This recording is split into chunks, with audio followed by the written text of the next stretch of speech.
Let's see. What was my first real hustle? I would say my first real hustle. I grew up in an apartment complex. At the time, we didn't know it was low-income apartments because we didn't know any better. But I grew up in this apartment complex, and it was directly across the creek from a golf course.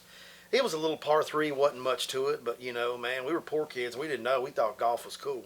So we would go down in the creek, and like I say, this was a big wide creek. It was Salem Creek, and at some points, man, it was river wide. And when it would rain, man, the rapids would come through, and we'd get out there in rafts.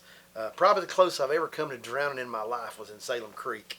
But me and my buddies Jeff, Chad, Rob, Patrick, two Jeffs actually, and man, we played in that creek like we were nobody's business. We had a ball.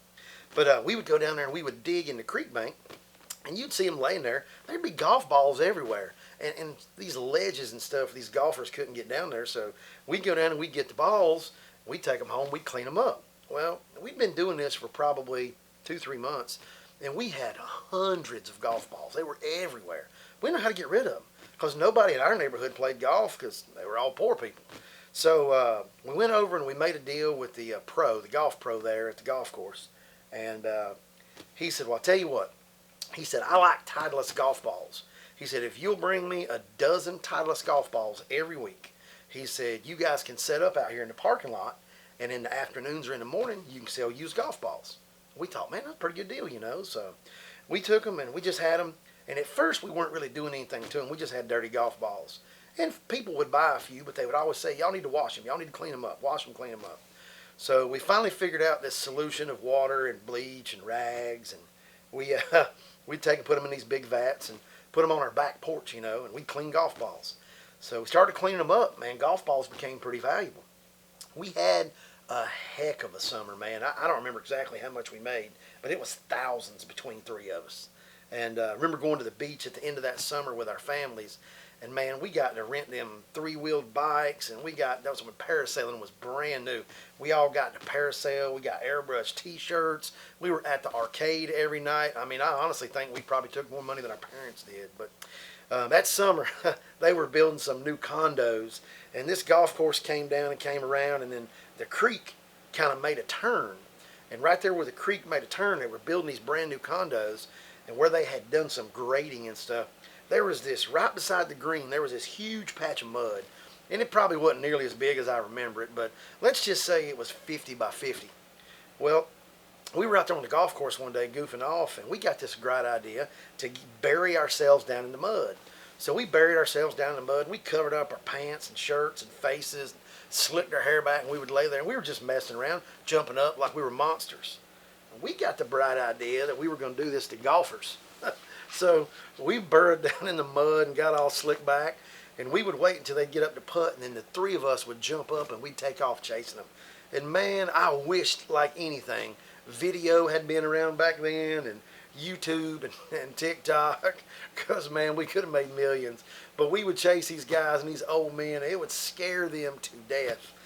We did have one of our buddies. He got whacked with a putter one day. He didn't take too kindly to it. He chased him down and beat him with a golf club. He didn't get hurt bad, but man, we'd burrow down. But boy, we made a fortune that summer. And unfortunately, we lost our pro at the end of the year, and the new guy didn't really want to do it. So we moved on to another project.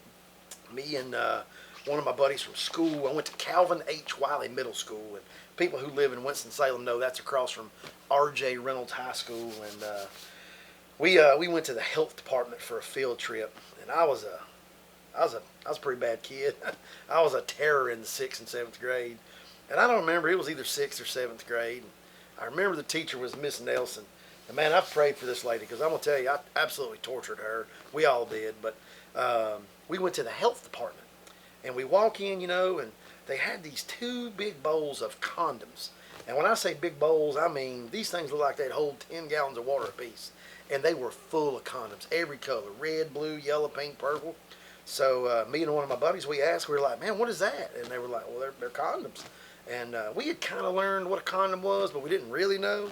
And we're in 6th grade, 7th grade. None of us are using them, So we said, well, how much are they? They said, well, they're free. They said, well, how many can we have? I said, you can have them all if you want them. So man, we are packing our backpacks. I mean, we got these things absolutely stuffed full. So we started selling them at school for $1 a piece. Now we got nothing in them, selling them for $1, 100% profit. We're doing great. We also sold candy and some other stuff there. So he and I were kind of always hustlers, you know. Well, we had this one customer, and I'll never forget. His first name was Chris. Can't remember his last name. And he had bought one, and a week later he came back and wanted a refund. And we had a strict no refund policy, even in an original unused package, no refunds. Well, he told the teacher on us. So of course, you know, now we're in trouble. We're selling stuff at school which you ain't supposed to do, and we're selling condoms, which is even worse, apparently. So they take us down to the principal's office, you know, and the principal at the time was Mr. Wise, and he was kind of a short guy, gray hair, always in a suit. And remember now, I mean, we still got paddlings at school. He had a big old paddle there, and this was apparently the worst thing that had ever happened at Calvin H. Wiley Middle School. So they called my mom. My mom was a nurse, and she wasn't able to leave work, you know, but she was just devastated. Couldn't believe it. They called my dad, and my dad, he's like, man, you know what happened to the free enterprise system? And they're like, well, you know, Mr. Smith, you can't be selling stuff at school.